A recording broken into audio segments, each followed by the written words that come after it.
Hello friends, എല്ലാവർക്കും സുഖമോദേവി സീരിയലിൻ്റെ ഇന്നത്തെ എപ്പിസോഡിൻ്റെ റിവ്യൂയിലേക്ക് സ്വാഗതം. അങ്ങനെ അവസാന യാത്ര പറച്ചിലിനായി താഴെ എത്തുന്ന ദേവിക ഇങ്ങനെ ഇടയ്ക്ക് വെച്ച് ചന്ദ്രത്ത് നിന്ന് ഇറങ്ങിപ്പോകേണ്ടി വരുമെന്ന് കരുതിയതല്ലെന്നും ഏതായാലും ബഹളങ്ങളോ തർക്കങ്ങളോ ഒന്നുമില്ലാതെ മ്യൂച്വലായിട്ട് തന്നെ നമുക്ക് പിരിയാം. രണ്ടുപേരുടെയും വക്കീലന്മാർ തമ്മിൽ സംസാരിച്ചിട്ട് ഒരു ധാരണയിലെത്തട്ടെ. നന്ദുവിന് എന്നേക്കാൾ മോഡേൺ ആയിട്ടുള്ള ഒരു പെൺകുട്ടിയാണ് നല്ലത്.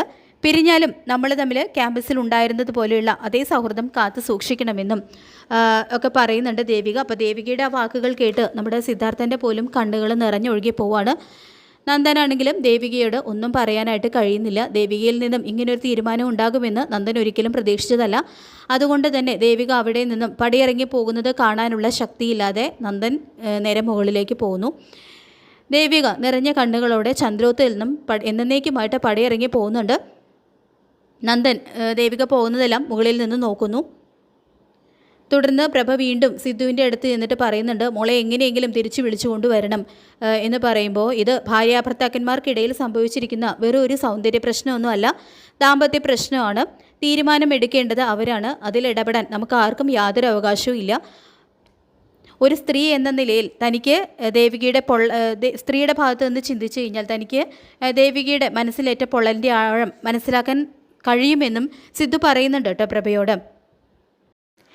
പിന്നീട് ദേവിക മിനിസ്റ്ററെ കാണാനായിട്ട് ചെല്ലുന്നു. അയാൾ ആ ഫയൽ കാണാത്തതിൻ്റെ പേരിൽ സിദ്ധാർത്ഥൻ സാറിനെയും ദേവികയൊക്കെ ഒരുപാട് ആക്ഷേപിക്കുകയും വിമർശിക്കുകയൊക്കെ ചെയ്തതാണ്. അപ്പോൾ ഫയൽ അയാളെ ഏൽപ്പിച്ച് അയാളുടെ എല്ലാ ചോദ്യങ്ങൾക്കും ചുട്ട മറുപടി കൊടുത്തുകൊണ്ട് അയാളുടെ അഹങ്കാരം തീർത്തു കൊടുക്കുന്നുണ്ട് കേട്ടോ ദേവിക. ഈ MLA സ്ഥാനം എന്നും ഉണ്ടാവില്ല, അത് MLA ദേവിക മറക്കരുത് എന്നെല്ലാം പറഞ്ഞ് അയാളിങ്ങനെ വിരട്ടുമ്പോൾ MLA ആയിട്ട് ജീവിക്കാമെന്ന് ഞാൻ ആർക്കും വാക്കു കൊടുത്തിട്ടില്ല. പിന്നെ ഞാൻ പൊതുപ്രവർത്തനത്തിൽ ഇറങ്ങിക്കഴിഞ്ഞാൽ സാറിന് അത് തടയാനും കഴിയില്ല. പാർട്ടി ഇല്ലെങ്കിലും ജനങ്ങളുടെ പിന്തുണയുണ്ടെങ്കിൽ എനിക്ക് MLA ആയിട്ട് തന്നെ ജയിച്ചു വരാൻ പറ്റുമെന്ന് അയാൾക്ക് നല്ല മറുപടി തന്നെ കണക്കിന് കൊടുത്തു വിടുന്നുണ്ട് കേട്ടോ ദേവിക. പിന്നീട് ദേവിക മംഗലശ്ശേരി എത്തുന്നു. അപ്പോൾ ദേവിക പെട്ടിയും ബാഗും ഒക്കെ എടുത്ത് വരുന്നത് കാണുന്ന രാധിക, എന്താ മോളെ നീ എന്താ പെട്ടിയും ബാഗും ഒക്കെ എടുത്തെന്ന് ചോദിക്കുമ്പോൾ ചന്ദ്രത്തെ ജീവിതം, നന്ദുവുമായിട്ടുള്ള ജീവിതം ഞാൻ അവസാനിപ്പിച്ചു അമ്മേ എന്ന് പറയുമ്പോൾ ഞെട്ടലോടെ നീ എന്താ പറഞ്ഞതെന്ന് ചോദിക്കുന്നുണ്ട് കേട്ടോ രാധിക. അപ്പോൾ രാധികയ്ക്കാണെങ്കിൽ ദേവിക എന്ത് പ്രശ്നമുണ്ടെങ്കിലും ചന്ദ്രത്തെ മരുമകളായിട്ട് ജീവിക്കണം എന്ന് തന്നെയാണ് ആഗ്രഹം. അതുകൊണ്ട് തന്നെ ദേവികയുടെ ആ തീരുമാനം അവർക്ക് പെട്ടെന്ന് അക്സെപ്റ്റ് ചെയ്യാനൊന്നും കഴിയുന്നില്ല.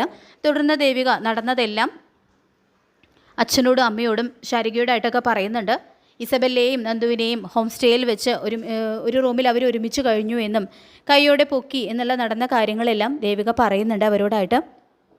എന്നോട് വിശ്വാസവഞ്ചന കാണിച്ച ഭർത്താവിൻ്റെ കൂടെ ജീവിച്ച് എൻ്റെ ജീവിതം ഹോമിക്കണമെന്നാണോ അമ്മ പറയുന്നതെന്ന് ചോദിക്കുന്നുണ്ട് കേട്ടോ ദേവിക. അപ്പോൾ ശാരിക പറയുന്നുണ്ട്, ചേച്ചി ഇത് കുറച്ച് നേരത്തെ എടുക്കേണ്ട തീരുമാനമായിരുന്നെന്നേ ഞാൻ പറയൂ. ഇപ്പോഴാണ് ചേച്ചി ശരിക്കും MLA ദേവിക ആയതെന്ന് ശാരികയും പറയുന്നുണ്ട്. തുടർന്ന് എല്ലാം കേട്ട് കഴിഞ്ഞതിന് ശേഷം മാധവേട്ട നമുക്കിപ്പോൾ തന്നെ ചന്ദ്രോത്ത് പോയി ഇത് ചോദിക്കണം, എൻ്റെ കുഞ്ഞിനെ വഞ്ചിച്ച് അവനോട് 4 വാക്ക് എനിക്ക് പറയണം എന്നെല്ലാം രാധിക പറയുമ്പോൾ അമ്മ ഇതിനെക്കുറിച്ച് അവിടെ പോയിട്ട് ബഹളം വെച്ചിട്ടോ തർക്കിച്ചിട്ടോ ഒരു പ്രയോജനവും ഉണ്ടാകാൻ പോകുന്നില്ല. കുറച്ച് സമാധാനവും സ്വസ്ഥതയും ആഗ്രഹിച്ചാണ് ഞാൻ ഇവിടേക്ക് വന്നത് എന്നും ദേവിക പറയുന്നുണ്ട് കേട്ടോ.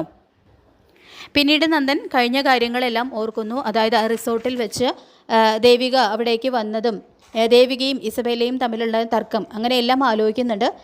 ഇതേ സമയം പ്രഭ വന്നിട്ട്, എന്താ മോനെ ദേവികയെ നീ എങ്ങനെയെങ്കിലും തിരികെ ജീവിതത്തിലേക്ക് കൊണ്ടുവരണം, അതിന് നിൻ്റെ ജീവിതത്തിൽ നടന്നതെല്ലാം നീ ദേവികയോട് തുറന്നു പറയണമെന്ന് ഋഷി കേസും അതിനെ തുടർന്ന് ഉണ്ടായ സൗഹൃദമാണ് ഇസബെല്ലയോട് ഉണ്ടായതെന്നും അതിൽ കവിഞ്ഞൊന്നും ഇല്ലെന്നെല്ലാം നീ തുറന്നു പറയണമെന്നെല്ലാം പ്രഭ പറയുമ്പോൾ ഒന്നും മിണ്ടാതെ നിൽക്കുന്ന നന്ദനോട്, എങ്കിൽ ദേവികയെ നീ മറക്കുന്നതാണ് നല്ലതെന്ന് പ്രഭ പറയുമ്പോൾ അമ്മ എനിക്കത് ചിന്തിക്കാൻ കൂടി പറ്റില്ല.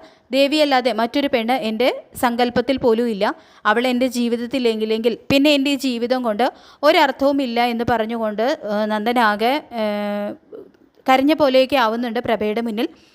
പിന്നീട് സിദ്ധാർത്ഥൻ മിനിസ്റ്ററെ കാണാനായിട്ട് ചെല്ലുന്നുണ്ട്. കാരണം അയാൾ ദേവികയും സിദ്ധാർത്ഥനെയൊക്കെ ഒരുപാട് ആക്ഷേപിച്ചതാണല്ലോ ഫയൽ കാണാത്തതിൻ്റെ പേരും പ്ലാന്റേഷൻ്റെയൊക്കെ പേരും പറഞ്ഞ്. അപ്പോൾ അയാൾക്ക് നല്ലത് കൊടുക്കാൻ തന്നെയാണ് സിദ്ധാർത്ഥൻ ചെന്നിരിക്കുന്നത്. ദേവിക ഇപ്പോൾ പഴയ ദേവിക അല്ലെന്നും സ്വന്തം ശക്തി എന്താണെന്ന് അവൾ തിരിച്ചറിഞ്ഞു കഴിഞ്ഞു. ഇനി അവളെ ആർക്കും തടയാൻ കഴിയില്ല. അതുകൊണ്ട് ദേവികയോട് സൂക്ഷിച്ചു വേണം ഇടപെടാൻ. അന്ന് അഴിമതി ആരോപണം നടത്തി താൻ അവളെ വല്ലാതെ ടോർച്ചർ ചെയ്തു. ഇനി അങ്ങനെ എന്തെങ്കിലും തൻ്റെ ഭാഗത്ത് നിന്നുണ്ടായാൽ കേട്ടു നിൽക്കാൻ പഴയ ദേവിക അല്ല അവളെന്ന് പറഞ്ഞുകൊണ്ട് ആ മിനിസ്റ്ററുടെ വായടപ്പിക്കുന്ന മറുപടി തന്നെ സിദ്ധു കൊടുക്കുന്നുണ്ട്. പിന്നീട് ദേവിക വിഷമിച്ചിരിക്കുന്നത് കാണുന്ന രാധിക, എന്താ മോളെ നീ ഇങ്ങനെ ഇരിക്കുന്നത്, നീ ഇന്ന് ഓഫീസിൽ പോകുന്നില്ലേ എന്നെല്ലാം രാധിക ചോദിക്കുമ്പോൾ ഞാൻ ഈ MLA സ്ഥാനം രാജിവെച്ചാലോ എന്ന് ആലോചിക്കുകയാണെന്നും ഞാനും നന്ദുവും തമ്മിൽ അകന്നത് വൈകാതെ വാർത്തയാവും, മീഡിയാസിൻ്റെ ചോദ്യങ്ങൾക്കൊന്നും മറുപടി പറയാൻ എനിക്ക് വയ്യ അമ്മേ എന്ന് പറഞ്ഞുകൊണ്ട് ദേവിക വിഷമിക്കുന്നുണ്ട്. അപ്പോൾ ഇത് കേൾക്കുന്ന ശാരിക, ചേച്ചി ഒരിക്കലും അങ്ങനെ ഒരു തീരുമാനം എടുക്കരുത്, അത് തോൽക്കുന്നതിന് തുല്യമാണ്. മീഡിയാസും ജനങ്ങളും എന്ത് ചിന്തിക്കും എന്ന് പേടിച്ച് ചേച്ചി ഈ MLA സ്ഥാനം രാജിവെക്കരുതെന്ന് ശാരി ഉപദേശിക്കുന്നുണ്ട് കേട്ടോ ദേവികയെ.